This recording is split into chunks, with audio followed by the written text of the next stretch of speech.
थाली चावल वाली लोग पर 300 के मम्मी का। अनमोल कहाँ लेके देना चावल हो? अनमोल बेटा है, अनमोल है चावल है, कलकत्ता से मंगाने 500 रुपया लीटर आए। यहाँ का चावल ना हो सही चावल थोड़ा थोड़ा नहीं डाला। इसका मतलब है अध्यास आसन में बैठी, इतनी बड़ी चटाई आसन में बिना बैठी और कहा गया चावल फूल ले, हाथ जोड़ कर बैठी भगवान का ध्यान करी। इसका मतलब है अध्यास समाप्त हुआ। अध्याय में एक मूर्खों नाम के राजा भद्रजीना नदी के किनारे यही अमृत स्वरूपी श्री सत्यनारायण भगवान की चर्चा हो।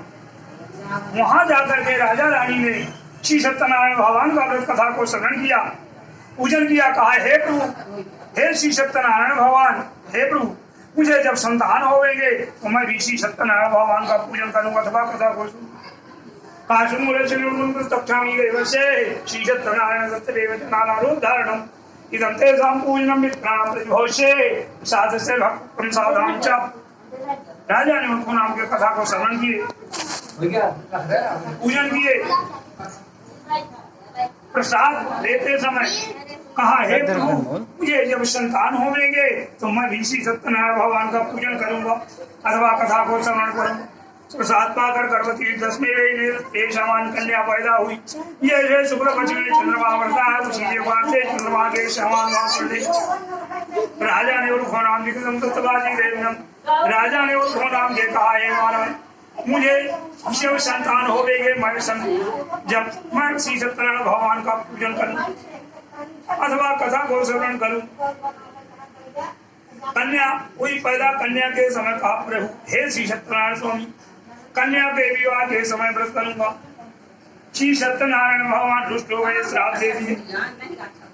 कन्या के विवाह के समय भरण राजा के घर में चोर गढ़ी में घुसे, चोरा कर ले गए। उमसा सिपाही ने एक चोर को पकड़ लाए। राजनम पूजनम विप्राणाम प्रतिहोष्य प्रशास्ते मुक्तानाम सत्यनारायण सत्यदेव नानारूप धारणम। राजा ने कहा जो सुनो हमारा जो हमारे पास है उसको राजा ने कहते चोर को ले जाने, जो उसका तो ले जाएगा, जो हमारा हाथ हमारे। एक गांव से हाथी घोड़ा मुश्किल गांव से राजनम पूजनम विप्राणाम प्रतिहोष्य प्रशास्ते मुक्तानाम सत्यनारायण सत्यदेव नानारूप धारणम। राजा ने श्री सत्यनारायण भगवान दुष्ट हो गए, श्राप दे दिए। उनका हर पूर्णमासी संक्रांत कथा को श्रवण करूं, पूजन करूं। जो जन्म जन्म के पाप कष्ट होते हैं श्री सत्यनारायण भगवान के शब्द काने पढ़ने से, सुनने से, प्रसाद लेने से सब पाप दूर होते। जन्म जन्म के पुण्य भाग होते रहे तभी अमृत स्वरूपी श्री सत्यनारायण